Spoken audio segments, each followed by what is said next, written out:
하나님 말씀 보겠습니다. 오늘은 에스라 1장 1절에서 3절입니다. 3절. 구약 성경 711페이지죠. 오늘 말씀의 제목은 말씀의 위치와 능력입니다. 말씀의 위치와 능력. 에스라 1장 1절부터 3절 우리 함께 합독하겠습니다. 바사왕 고레스 원년에 여호와께서 예레미야의 입을 통하여 하신 말씀을 이루게 하시려고 바사왕 고레스의 마음을 감동시키시매 그가 온 나라에 공포도 하고 조소도 내려 이르되 바사왕 고레스는 말하노니 하늘의 하나님 여호와께서 세상 모든 나라를 네게 주셨고 나에게 명령하사 유다 예루살렘에 성전을 건축하라 하셨나니 이스라엘의 하나님은 참 신이시라. 너희 중에 그의 백성된 자는 다 유다 예루살렘으로 올라가서 이스라엘의 하나님 여호와의 성전을 건축하라. 그는 예루살렘에 계신 하나님이시라. 아멘.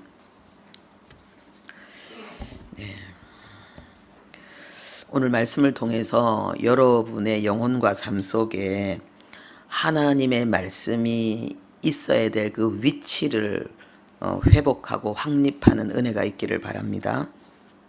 그리고 여러분들이 하나님의 말씀 안에서 하나님의 말씀과 함께 살아갈 수 있도록 믿음이 강화되는 시간 되기를 원하고, 그래서 여러분의 삶 속에 하나님이 우리에게 말씀하신 수많은 그 은혜의 약속들이 실질적으로 삶에 성취되는 그런 역사가 있기를 바랍니다. 아멘.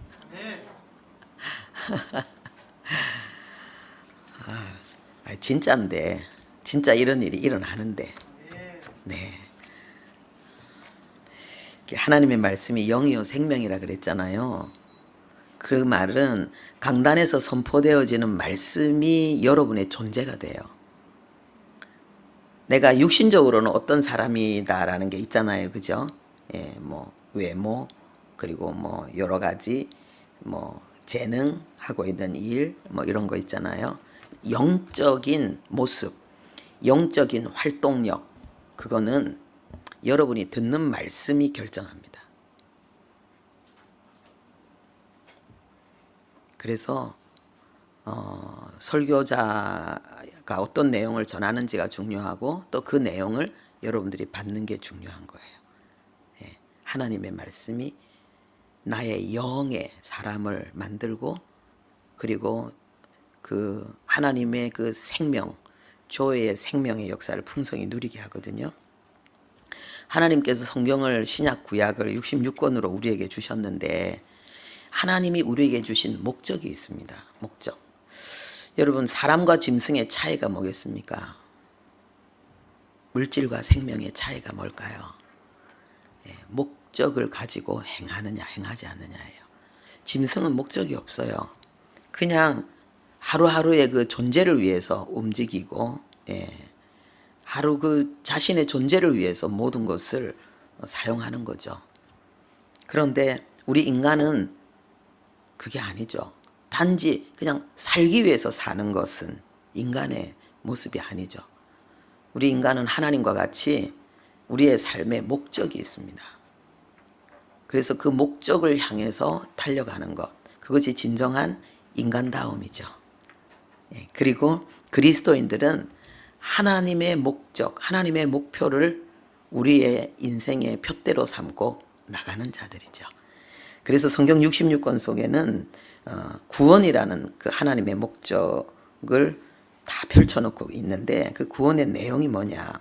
창세기는 세상의 시작과 그리고 하나님이 택한 백성 선민의 시작이 나오고 있습니다. 그리고 출애굽기는 그 선민이 애굽에 종된 그 처참한 상황에서 그들을 구원해내는, 그리고 구원해낸 당신의 백성들이 이제 하나님의 백성으로 명실상부하게 이 세상 가운데 살아가기 위해서 하나님의 뜻을 이루고 영광을 나타내기 위해서 하나님과 맺은 계약의 내용들이 나오고 있습니다. 레위기에는 그 선민들이 하나님과 맺은 계약의 내용이 구체적으로 나오고 있는데, 한마디로 말하면 거룩이죠. 세상과는 차별화되어져 있다는 것입니다. 그리고 민수기에는 하나님의 택한 백성들이 이제 훈련받는 40년 동안 광야에서 훈련받는 내용이 나옵니다. 그리고 신명기는 그 40년 동안 훈련받으면서 하나님 앞에 받은 그 교육의 내용들을 다시 재확인하는, 재교육하는 내용이 나옵니다. 그런데 이 재교육하는 내용, 하나님의 백성을 교육시키는 그 내용은 한 가지입니다. 신명기 8장 2절에서 3절에 나오고 있는데요. 내가 너에게 이 40년 동안 광야를 걷게 하신 것, 너희들을 겸손하게 한 것, 시험한 것이 뭐냐? 내 명령을, 내 말을 지키는지 그렇지 못한지를 알게 하기 위해서다. 결국은 하나님의 말씀이 내 영혼의, 내 삶에 도대체 그 위치가 어디인지를 하나님이 우리에게 확인하신다는 거예요. 그리고 하나님이 원하는 것은 하나님의 말씀이 내 영혼과 삶의 최고의 위치에 있기를 원하신다는 거죠. 다른 무엇이 우리의 마음을 이끌어가고 우리의 삶을 이끌어가는 것이 아니라 철저히 우리의 영혼이 하나님의 말씀에 이끌림 바 되고 우리의 삶의 방향이 하나님의 말씀에 이끌림 바 되기를 원하는 것, 이것이 하나님이 선민을 교육하는 목적이라는 거예요. 내용이라는 거예요. 그러면 우리가 이 땅 가운데서 연단받는 이유도 똑같은 거죠. 하나님의 말씀의 위치를 확립하는 거예요. 하나님이 원하는 위치로. 그리고 그때 하나님의 말씀이 제 위치를 차지한 만큼 하나님의 말씀의 능력은 우리의 삶 속에 나타난다는 거죠.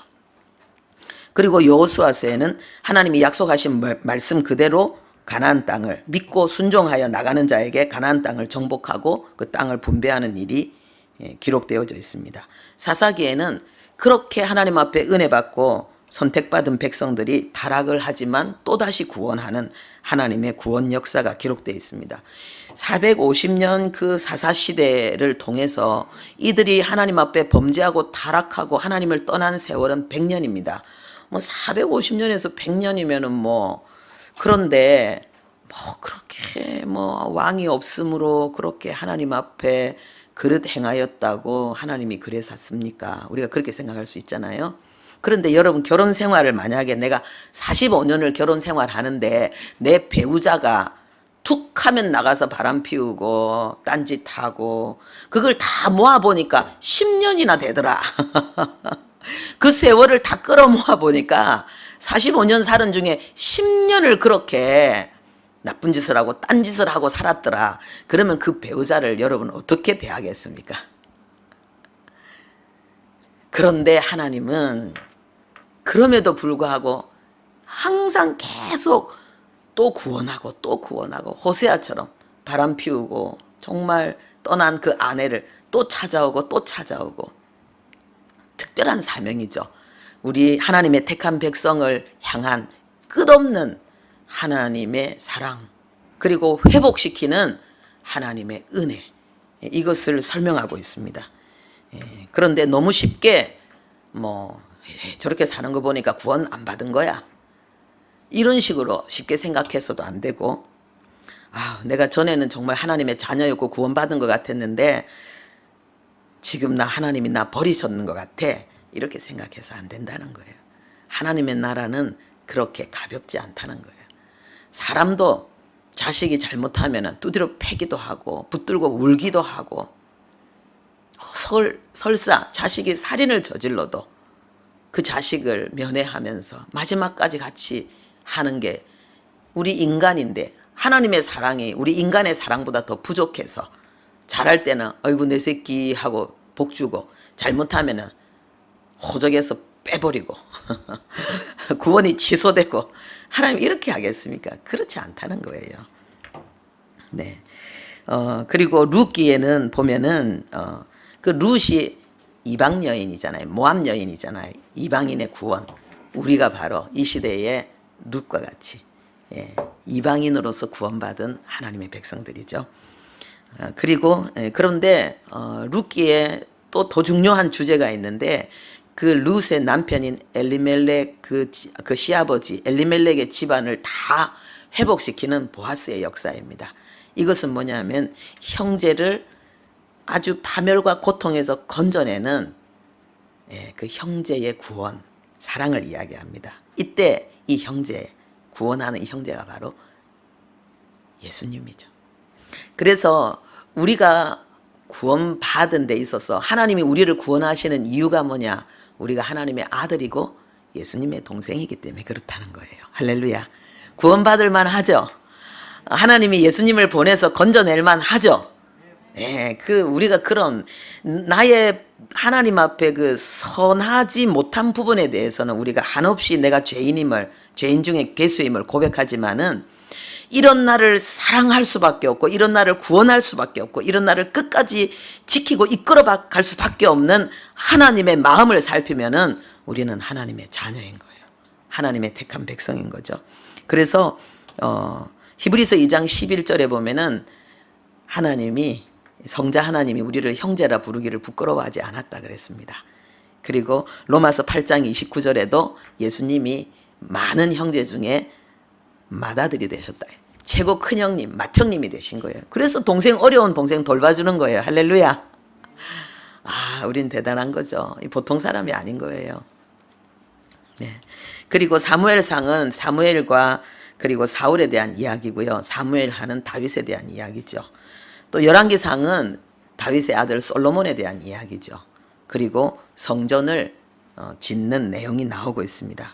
그런데 열왕기하는 바로 그 솔로몬의 범죄로 말미암아서 나라가 두 조각 나서 남과 북으로 나누어지고 지었던 성전도 파괴되고 하나님의 택한 백성은 포로로 바벨론 땅에 던져지게 되는 그 비참한 내용이 나오고 있습니다.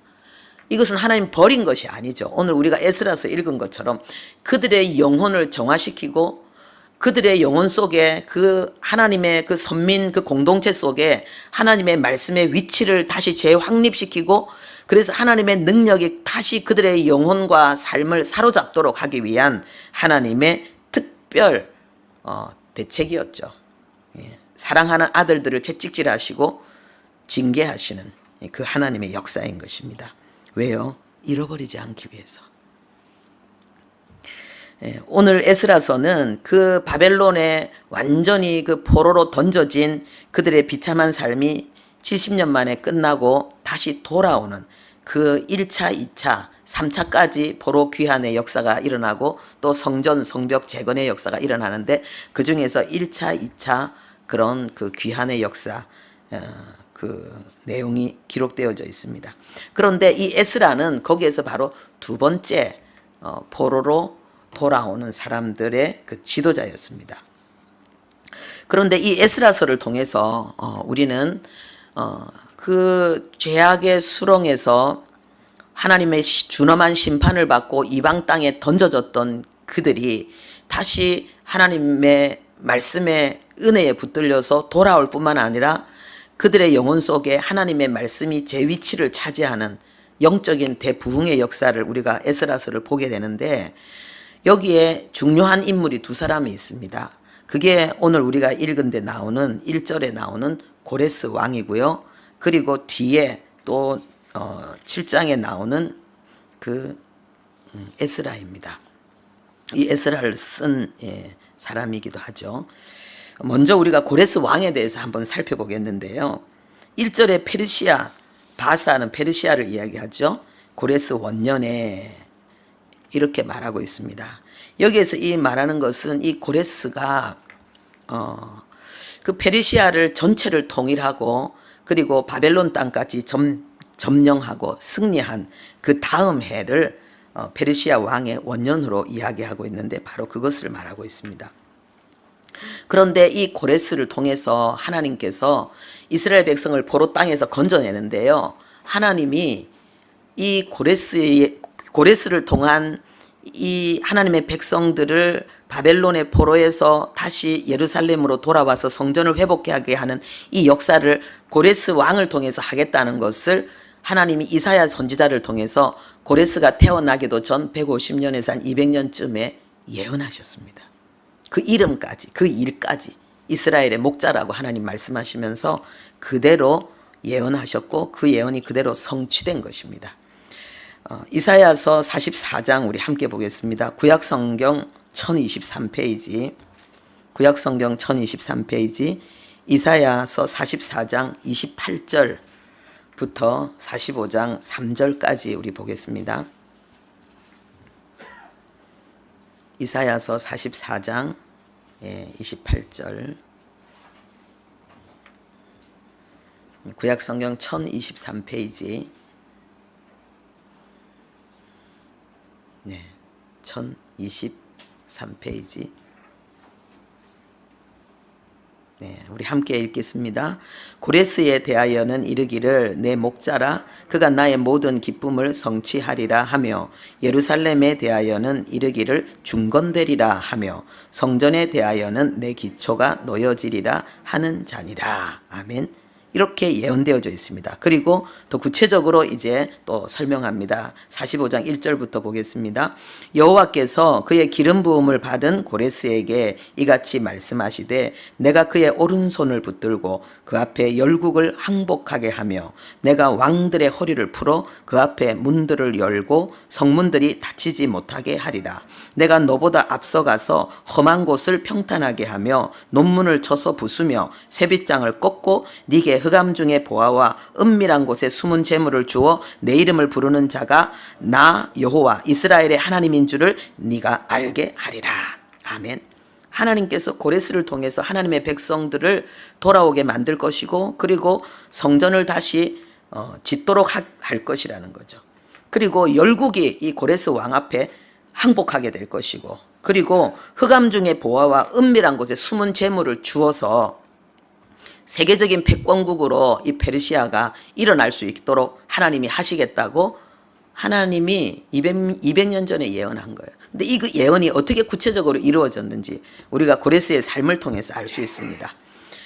고레스는 이 그리스가 도시 국가들이 함께 모여서 형성된 나라였잖아요. 그것처럼 페르시아도 그랬습니다. 그런데 페르시아가 그 도시 국가 전체를 완전히 통일했기 때문에 그 이름이 뒤에 그렇게 지어졌는지는 모르겠지만은, 이 페르시아도 여러 도시 국가가 함께 모여서 이루어져 있었습니다. 그런데 거기에 최고로 그 큰 국가가 메데였습니다. 메디아. 근데 여기에 아르티아게스라는 왕이 있었는데, 그 왕에게 만다네라는 딸이 있었습니다.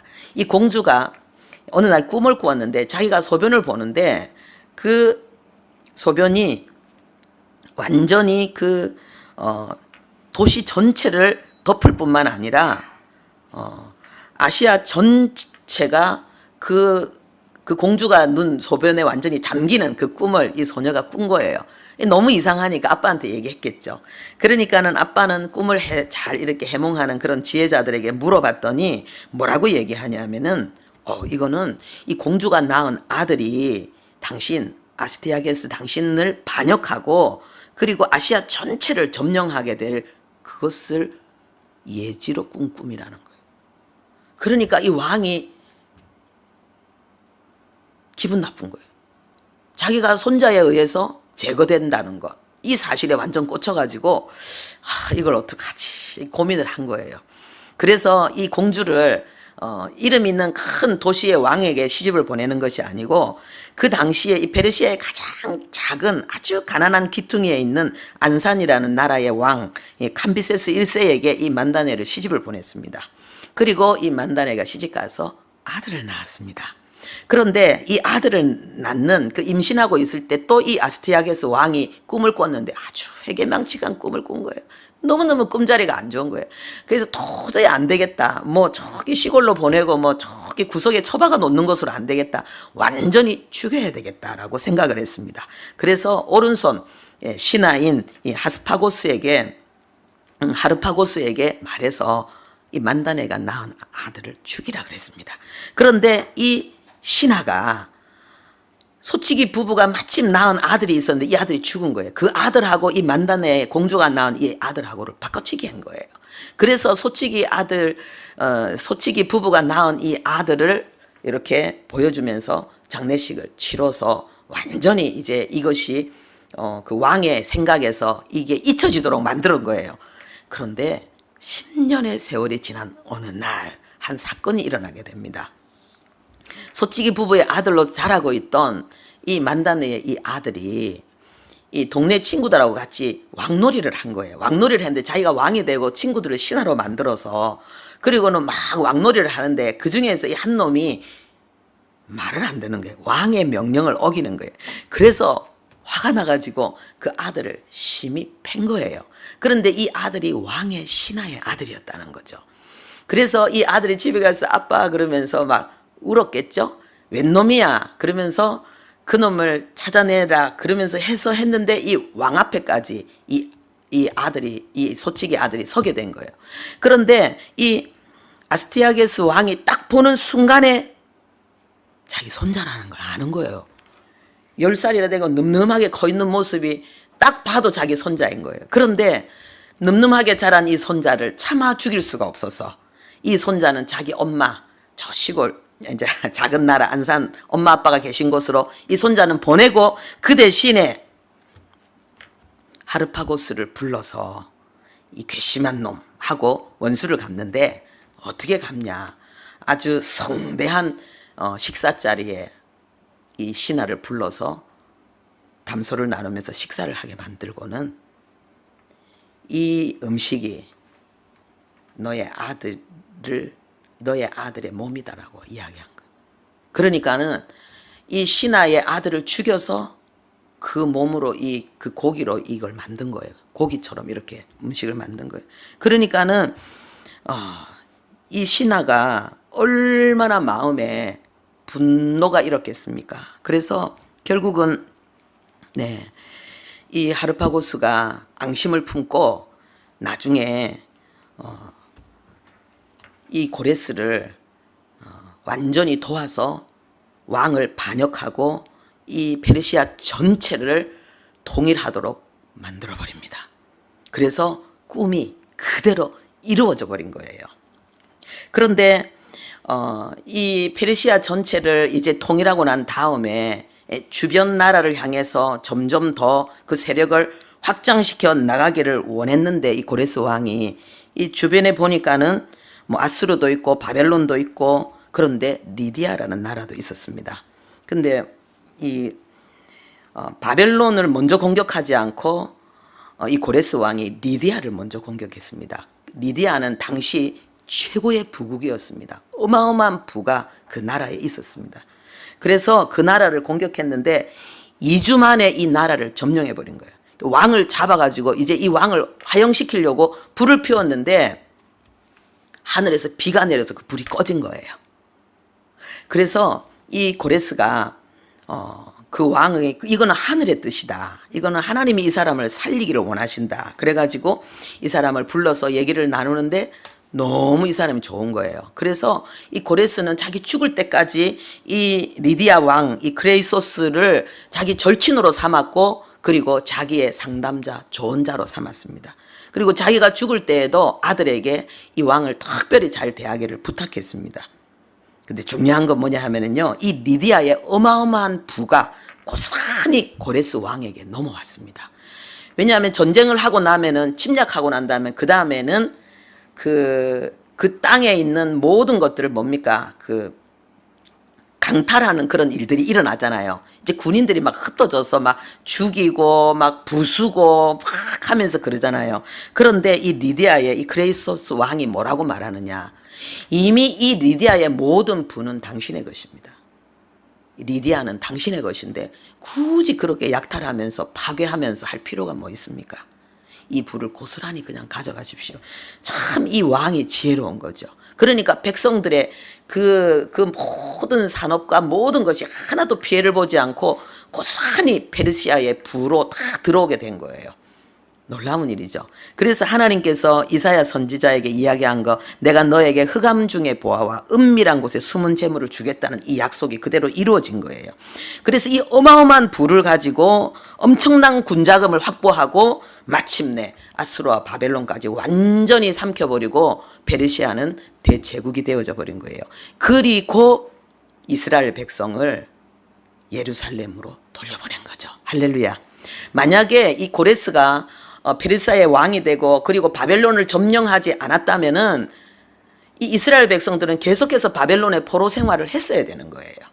그런데 하나님께서 고레스를 통해서 하나님이 이 바벨론을 멸하셨기 때문에 고레스는 하나님에 대한 신앙을 가지고 명령한 거예요. 예루살렘의 성전을 짓도록 하라고. 거기에 필요한 모든 것을 우리가 왕실에서 다 제공하겠다고. 아예 공문서를 띄워서 그 일들을 하도록 만드는 거예요. 그리고 그 다음에 이걸 통해서 우리가 알 수 있는 것이 하나님의 말씀의 위치와 능력인 거예요. 하나님의 말씀은 모든 왕들 위에, 모든 장군들 위에, 모든 역사 위에, 모든 전쟁 위에 있습니다. 그리고 하나님의 말씀의 능력은 그 모든 왕을, 그리고 모든 전쟁과 역사를 지배합니다. 하나님의 말씀을 이루는 데 있어서 하나님은 어떤 것도 문제가 되지 않습니다. 오히려 그것들을 다 이용해서 하나님은 당신의 말씀을 이루십니다. 그래서 하나님의 말씀의 위치는 최고의 위치고 하나님의 말씀의 능력은 절대적입니다. 하나님이 역사 속에서 이걸 우리에게 알리고 있고, 그 다음에 또 다른 인물이 있습니다. 바로 에스라입니다. 우리 에스라 7장 5절에서 6절 함께 보겠습니다. 에스라 7장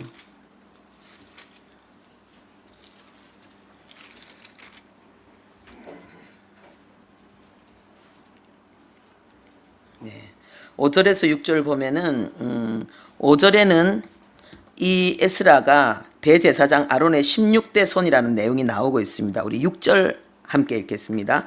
이 에스라가 바벨론에서 올라왔으니 그는 이스라엘의 하나님 여호와께서 주신 모세의 율법에 익숙한 학자로서 그의 하나님 여호와의 도우심을 입음으로 왕에게 구한 것은 다 받는 자이더니. 아멘.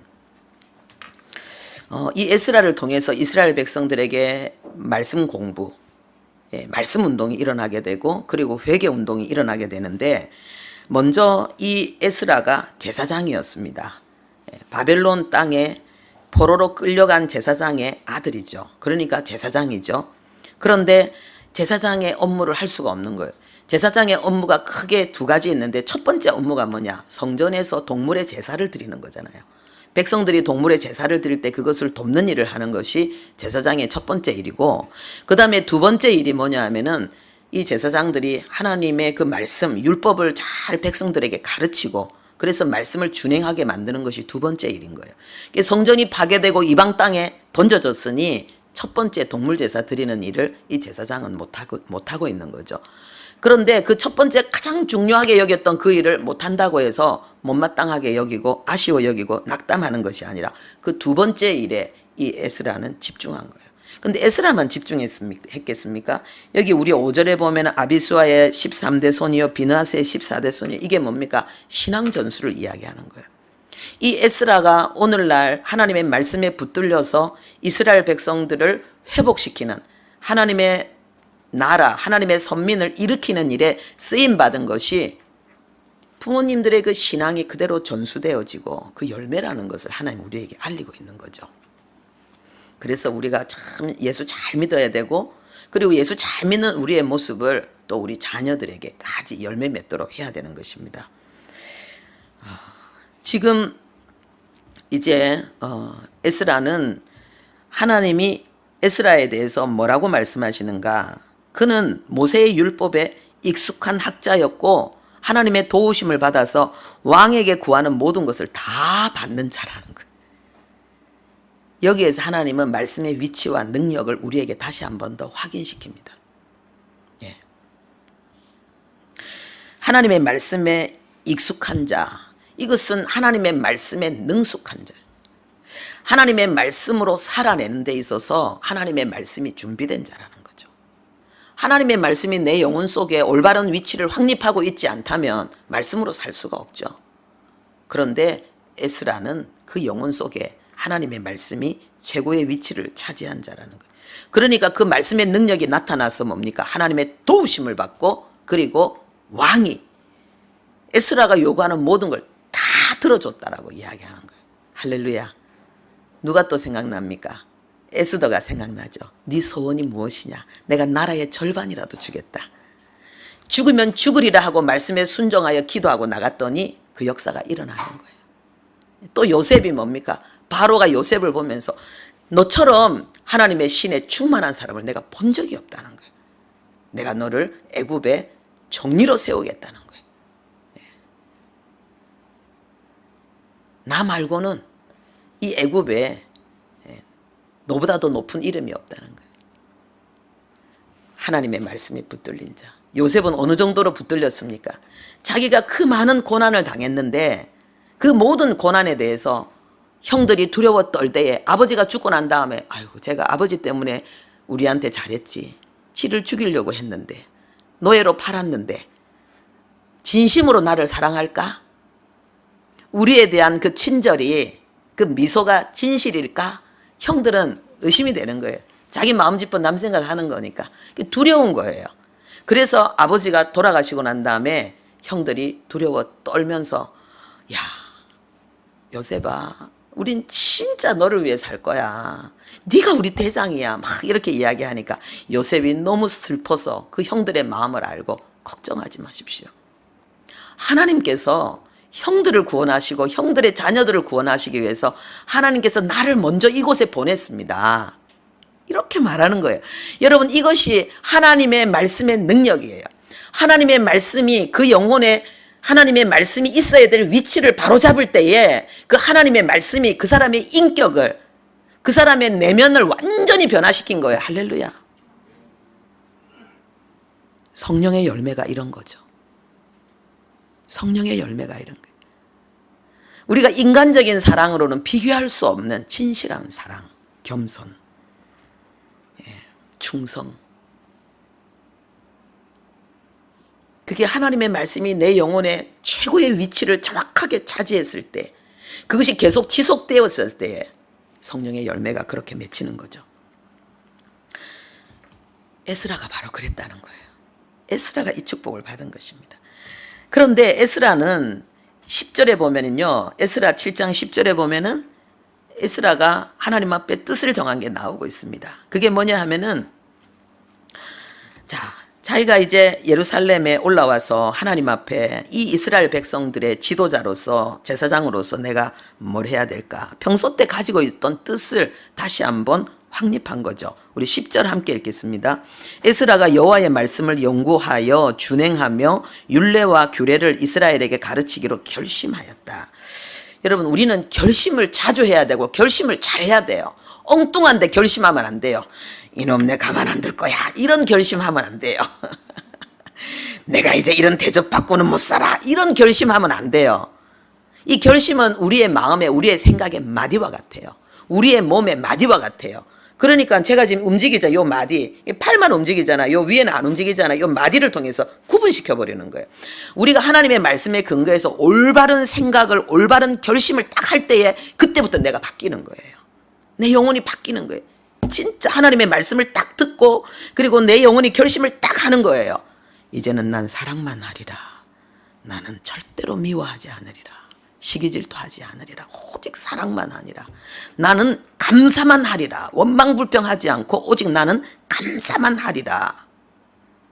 나는 모든 환경 속에서 상황 속에서 하나님의 말씀을 선포하리라.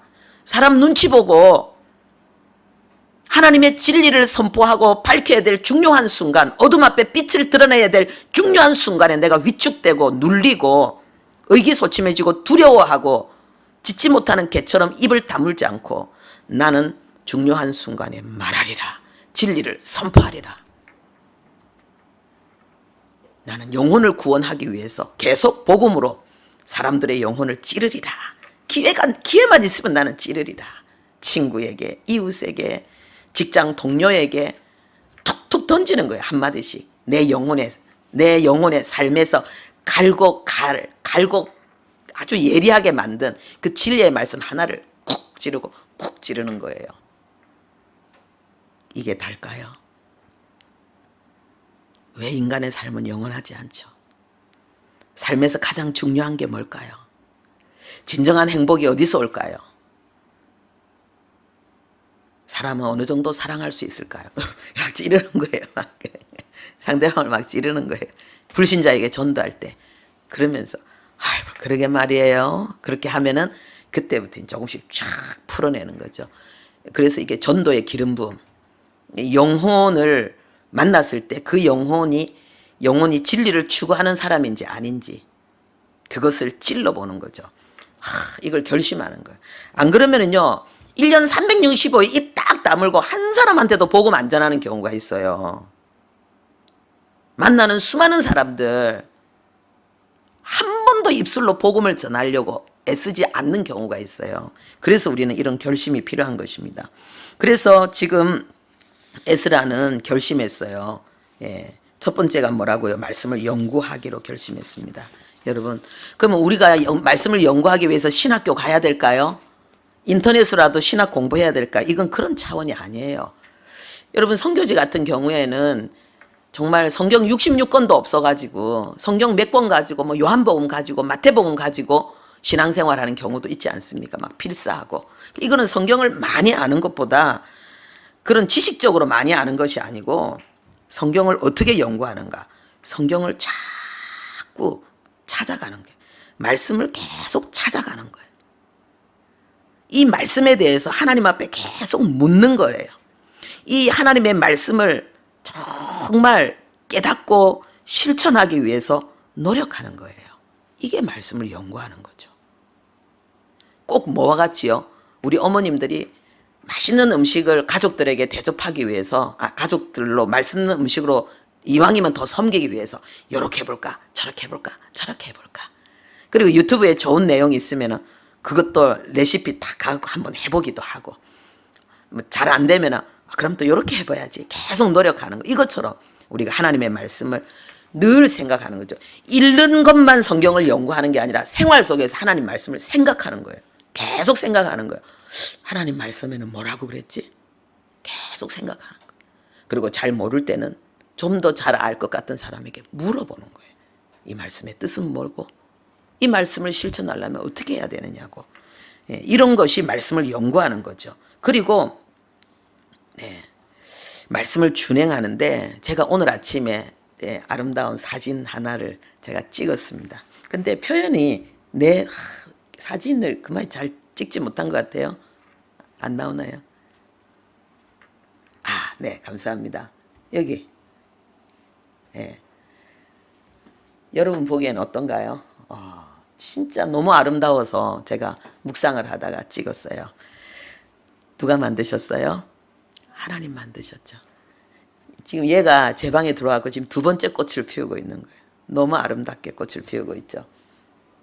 그런데 저 꽃을 한번 보세요. 얼마나 창의적인지, 얼마나 독특한지, 그리고 얼마나 조화와 균형, 질서 가운데 그 아름다움을 드러내고 있는지 다양하고 하나님의 창조성, 하나님의 예술성, 그리고 뭡니까? 하나님의 섬세함, 질서, 아름다움을 다 표현하고 있잖아요. 얘가 하나님을 표현하고 있잖아요. 그런데 얘를 가만히 보고 있으니까 너무 겸손한 거예요. 너무 겸손한 거예요. 하나님을 그대로 표현하고 있는 거예요. 하나님의 마음을, 뜻을 그대로 표현하고 있는 거예요. 그리고 너무 충성된 거예요. 너무 충성된 거예요. 그리고 하나님의 영광을 너무 잘 드러내고 있는 거예요. 한낱 이 그냥 풀인데, 꽃인데 잠깐 피었다지는데도 이렇게 창조주 하나님 앞에 진실하고 충성된 이 모습을 보면서 우리 인간은 어떤가? 나는 어떤가? 나는 이 난처럼 겸손한가? 하나님이 내게 맡긴 자리, 삶의 자리에 충성하는가? 내가 하나님의 영광을 나타내고 있는가? 그거를 생각했습니다. 저는 제가 하나님 앞에 참 오랜 세월 동안 불순종하고 그런데 겨우 순종한 내용이 있습니다. 저는 우리 남편이 목사가 되기를 원했습니다. 우리 남편이 상당히 좀 학구적인 머리예요. 그리고 저보다 엄청나게 더 많은 그런 성경 지식들을 가지고 있어요. 그래서 이 학자적인 이 머리를 가지고 그리고 체력도 좋고 그리고 하나님이 또 의지의 은사도 주셔가지고 뜻을 정하면은 끝까지 아주 그냥 흔들리지 않고 밀어붙이는 것도 있고 참 참 좋은 목사님이 되겠는데 그랬는데 우리 남편은 그 길을 안 가겠다는 거예요. 그래서 제가 기도도 많이 하고 협박도 많이 하고 달래기도 많이 하고 했는데 제가 그게 나의 불순종과 불충과 그리고 나의 악이었어요. 하나님은 그냥 지금 우리 남편의 모습이 하나님이 주신 모습인 거예요. 예. 그래서 제가 그걸 받아들였어요. 예. 또 우리 남편이 설교를 좀 많이 하면은 난 설교를 적게 해도 되고, 그리고 난 더 많은 시간을 성도님들과 함께 좀 더 재밌고 즐겁고 좀 좋은 시간을 자유롭게 많이 가질 수 있을 텐데 나의 모든 바람을 전부 다 포기했어요. 예. 그런데 그게 하나님을 참 많이 기쁘게 하는 것 같았어요. 예. 우리 아내도 내 생각에는 이게 더 좋은데, 그런데 내 생각엔 그게 좋은데 하나님은 그게 아니라고 말씀하시는 것들이 있을 때에 우리가 거기에 순종해야 되겠습니다. 우리가 하나님의 말씀을 이제 준행하는 것, 실천하는 부분이 남아 있는데요. 아까 그 나뭇잎, 이 꽃은 나는 정말 하나님의 뜻을 그대로 표현하잖아요. 하나님을 너무 아름답게 표현하잖아요. 우리 인간의 존재 목적이 뭡니까? 하나님의 형상이에요. 우리 인간의 존재 목적은 하나님을 표현하는 거예요. 하나님의 표현체라는 거예요. 하나님이 얼마나 아름다운지 선한지 훌륭한지 얼마나 하나님이 향기롭고 멋진 분인지 질서와 조화와 균형과 아름다움이 완벽한 분인지 그거를 어떤 피조물보다도 최고로 가장 풍성하게 드러내야 될 게 우리 인간이라는 게 외모겠어요. 우리의 영혼을 이야기하는 우리의 영혼을. 그런데 성경에 보니까 뭡니까? 우리의 영혼이 만물보다 거짓되고 부패하다 그랬습니다. 인간의 마음이라는 거예요. 거짓되고 부패하다는 거예요. 여러분 부패하다 그러니까 여러분 뭔 생각나나요? 저는 배설물이 생각나요. 제가 어릴 때 우리 집에 돼지를 키웠거든요. 돼지 밑에 질퍽거리는 그게 다 배설물이죠. 배설물에 뒹구는 거죠. 우리 인간의 마음이 그렇게 부패하다는 거예요. 악하다는 거예요. 그런데 우리가 하나님의 말씀을 준행한다는 것, 하나님의 말씀을 준행하면서 이 에스더의 복과 에스라의 복과 그리고 요셉의 복을 우리가 풍성히 누려야 되는데 다윗의 복을 누려야 되는데 하나님의 말씀 준행을 통해서 이걸 누린다는 거예요. 그러면 하나님의 말씀 준행에 있어서 여러분들이 매일 하나님 앞에서 본격적으로 말씀을 준행하면서 아주 멋있게 하나님 앞에 상을 받는 내용이 있습니다. 시편 23편 5절에 그 내용이 나오는데 아시는 분들은 저와 같이 할까요? 주께서 내 원수의 목전에서 내게 상을 차려주시고 기름으로 내 머리에 부으셨으니 내 잔이 넘치나이다. 여러분 여기에 이 내 잔은요 내 삶에 하나님의 은혜가 넘치는 걸 이야기하는 거예요. 에스더처럼 에스라처럼. 시편 23편 5절 말씀이에요. 그런데 우리의 삶 속에 어떻게 해서 그 하나님의 은혜가 충만한 그 삶이 하나님의 말씀의 능력이 역사하는 그 축복이 이루어지는가? 원수의 목전에서 하나님 앞에 상을 받으면 된다는 거예요. 이게 뭐냐? 영적 전쟁에서 승리할 때에 밥상도 받고 기름 부음도 받는다는 거예요. 일반 은총과 특별 은총을 다 받는다는 거예요. 일반 은총과 특별 은총. 이 상은 밥상이잖아요. 기름 부음은 뭡니까? 하나님의 능력이에요. 기름 부음은 하나님의 은사와 능력이에요. 하나님의 권능이에요. 왕의 사명을 감당하게 하기 위해서 기름을 부었잖아요. 그러면은 왕의 리더십이 그 사람에게 부어지는 거예요. 그리고 그 역사가 일어나는 거예요. 우리가 원수를 영적 전쟁을 어떻게 치르느냐에 따라서 영적 전쟁에 승리함으로 말미암아서 일반 은총, 만사 형통의 밥상의 축복과 그 다음에 기름 부음의 신령한 능력의 복을 받게 된다는 거죠. 그래서 이제 어떤 분이 말하는 거예요. 내가 전쟁을 해야 되는데, 내가 전쟁터로 가야 되는데 지금. 그래서 제가 전쟁을 알려드렸죠. 매일 전쟁할 수 있습니다. 그리고 매일 승리하고 이 전리품을, 이 축복을 누릴 수 있습니다. 그게 뭡니까? 로마서 8장 7절에 보면은 육신의 생각이 하나님과 원수라 그랬어요. 내 육신의 생각과 매일 싸워서 이기는 거예요. 할렐루야. 여러분, 만물보다 거짓되고 부패한 게 인간의 마음이면 우리도 똑같은 거예요. 우리의 마음도 거짓되고 부패한데 중요한 건 뭐냐? 세상 사람들은 이 거짓되고 부패한 마음을 따라가거나 이걸 갖다가 포장하고 거짓으로 위선으로 행하거나 좀 덜한 걸 가지고 우쭐댈 뿐이에요. 그런데 그리스도인은 만물보다 거짓되고 부패한 이 육신의 생각을 가지고 하나님 앞에 전리품을 취하는 거예요. 할렐루야. 내 잔이 넘치나이다. 이 에스라의 축복과 에스더의 축복을 우리의 삶 속에 누리게 되는 거예요. 내 차원에서 승리와 응답을 누리는 거죠. 희열이죠. 전쟁하는 자에게 이 놀라운 승리가 있는 거예요. 여러분 속에 올라오는 육신의 생각을 뭐 하면 되겠습니까? 이겨내면 되는 거예요. 외면하고 무시하고 반대로 행동하고. 할렐루야.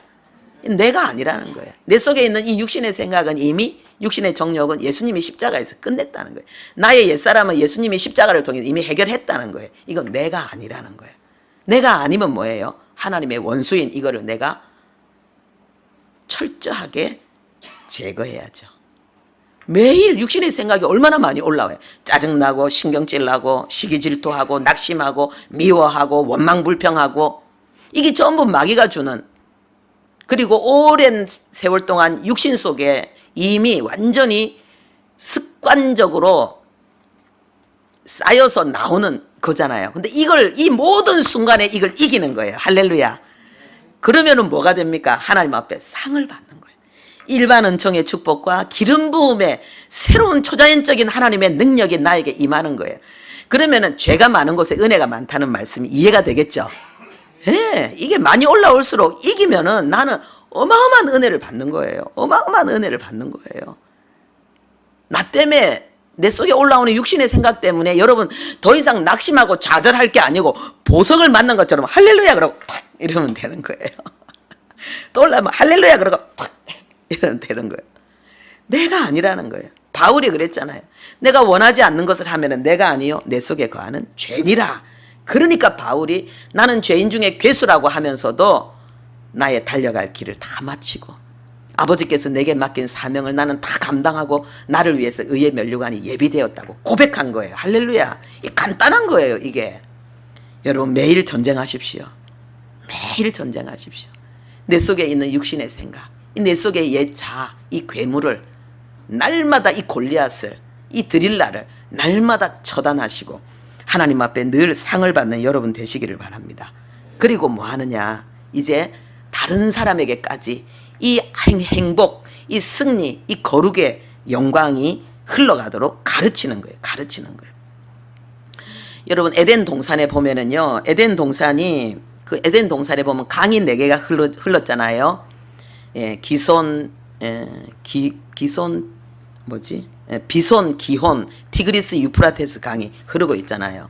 그래서 지금 우리가 생각하기를 하나님께서 우리가 에덴 동산에 들어가지 못하도록 하나님께서 그걸 딱 감추어 놓았어요. 그런데 그 강의 이름을 통해서 그게 지금 이란 지역에 그것이 있었을 것이다. 이란에 이 두 강이 겹치는 곳이 있거든요. 그래서 아마 그 중간에 에덴 동산이 있었을 것이다. 우리는 이렇게 예측할 수 있죠. 근데 중요한 건 뭐냐? 에덴 동산에서 사방으로 4강이 흘러내렸다는 거, 이걸 기억해야 됩니다. 하나님의 강이 흘러내릴 때 폭포수처럼 강력한 물살로, 그리고 순식간에 생각지도 못했던 곳에서 터져 나오는 그러한 강한 물결로 하나님의 강이 사방으로 흘러갔다는 거예요. 이거는 뭐냐? 우리를 통해서 하나님의 말씀이 그렇게 사방으로 흘러가야 된다는 거예요. 우리가 생수의 강이 된다는 것은 내가 바로 이 진리를 다른 사람에게, 이 진리가 필요한 곳이 사람이지 개겠습니까? 고양이겠습니까?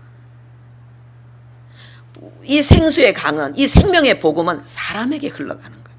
내 주위에 있는 사람들에게 나는 이 복음을 가르치고 전해야 된다는 거죠. 에스라가 돌아와서 이스라엘 백성들을 이제 하나님의 거룩한 백성으로 다시는 포로로 흩어지지 않는, 다시 그 예루살렘의 영광, 다윗의 영광을 회복하는 나라로 일으키고 싶어서 뜻을 정한 것이 자기가 말씀을 연구하고 그리고 하나님의 말씀을 준행하고 백성들에게 말씀을 가르치는 거죠.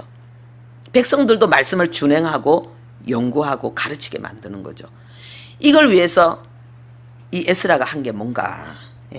9장 1절 우리 함께 보겠습니다. 에스라 9장 1절. 여기 보면은 하나님 앞에 이들이 가증한 일을 했다고 말하고 있습니다. 그게 뭐냐? 2절에 이방 나라의 여인들을 맞이해서 아내와 며느리로 삼았는데 방백과 고관들이 이 죄에 더 으뜸이었다는 거예요. 이 이야기를 듣고 하나님의 말씀에 불순종하는, 분명히 하나님은 이방인들과 결혼하지 말라 그랬거든요.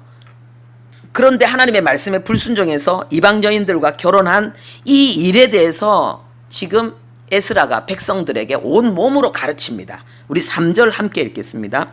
내가 이 말을 듣고 속옷과 겉옷을 찢고 머리털과 수염을 뜯으며 기가 막혀 앉으니 그랬습니다. 백성들 앞에서 지금 자기 옷을 찢은 거예요. 품위와 채통을, 그 고결함을 전부 포기하고 하나님의 말씀에 불순종하는 민족의 죄를 온 몸으로 표현하는 거죠. 몸을 찢어버리는 거예요. 머리를 이러는 거예요. 여러분, 이게 뭐 제가 금방 이렇게 했는데도 이게 좀 걱정이 되는데 얼마나 이게 구겨지고 부서지고 추한 모습이에요.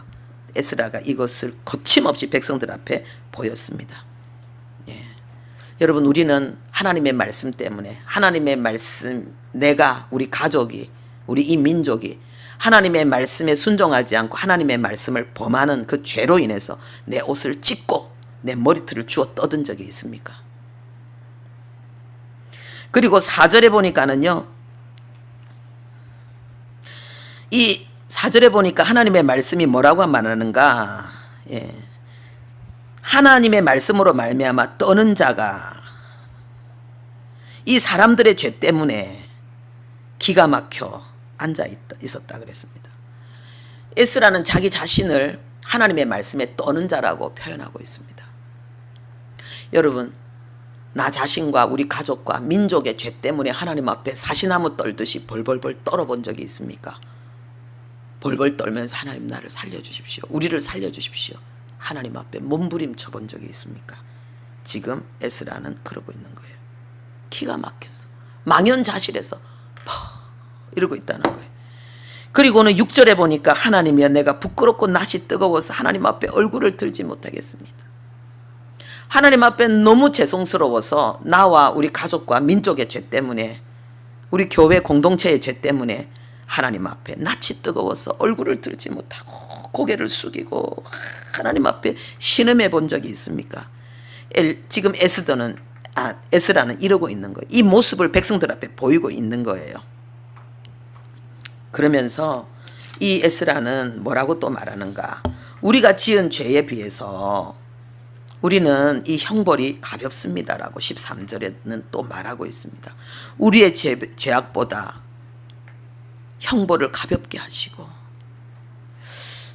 여러분, 우리가 하나님 나한테 이럴 수 있어 이럴 때 이렇게 하는 분들 가끔 있지 않습니까? 뭐 저도 그런 적 있어요. 하나님한테 참 생각하면 너무 창피하고 내가 너무 어려서 그랬다 싶은데, 그런데 지금 이 에스라가 하나님이 우리에게 주신 형벌은 죄보다 가볍다고 말하는 거예요. 하나님, 내가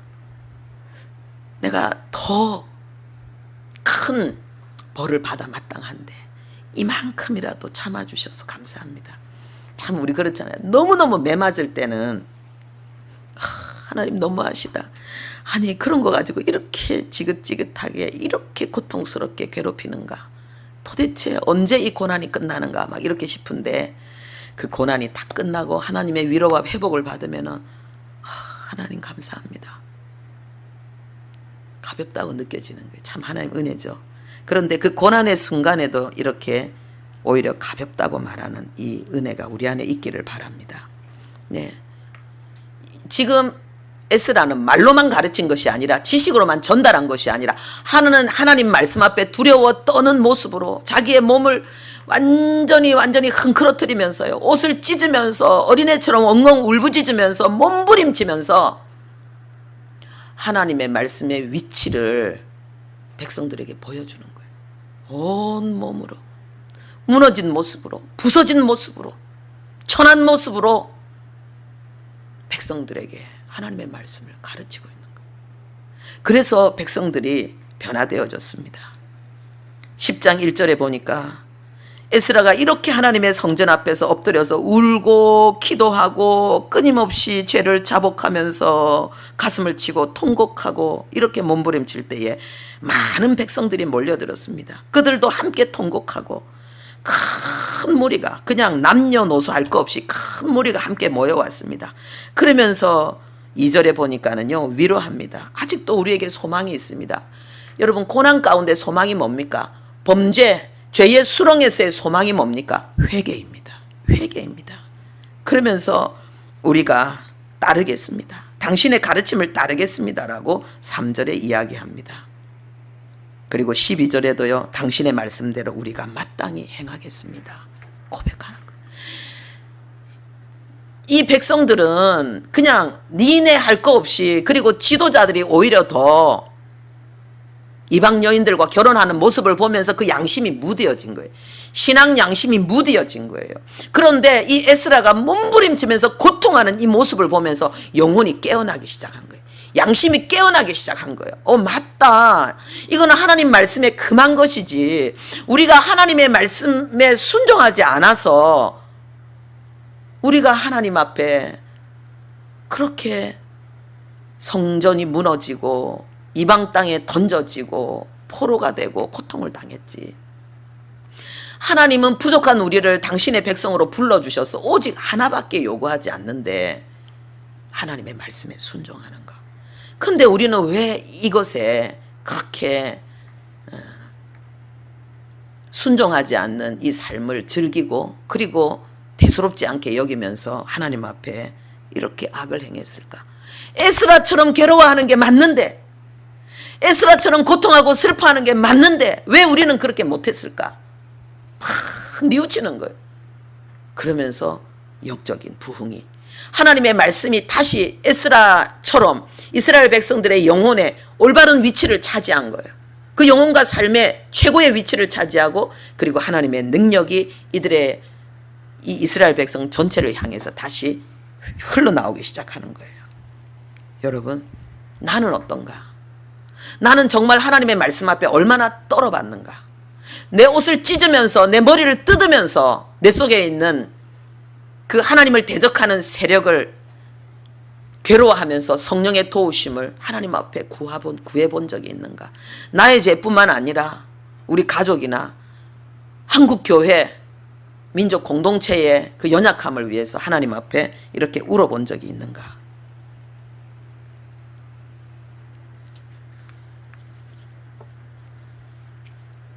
하나님이 지금 찾으시는 사람이 누구겠습니까? 바로 하나님의 말씀 앞에 떠는 자. 하나님의 말씀에 불순종한 그 죄를 보면서 이렇게 고통으로 몸부림치는 하나님의 사람.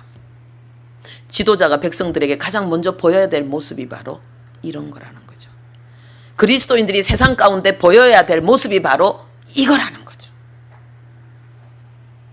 우리 힘으로는 할 수 없지만 성령께서 도우시면은 이 일이 우리 안에 이루어질 줄로 믿습니다.